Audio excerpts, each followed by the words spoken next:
ఆపదలో ప్రార్థనను ఆలకించెను.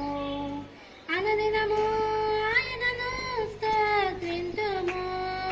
స్తుతి స్తోత్రములు మా నోట నుండును. కీర్తి ప్రశంసలు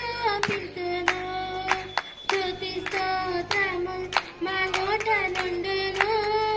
కీర్తి ప్రశంసలు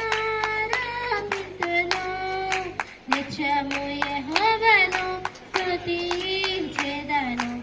ఆయన నామమును ఘనపరచెదను. నిత్యము యెహోవాను మహిమ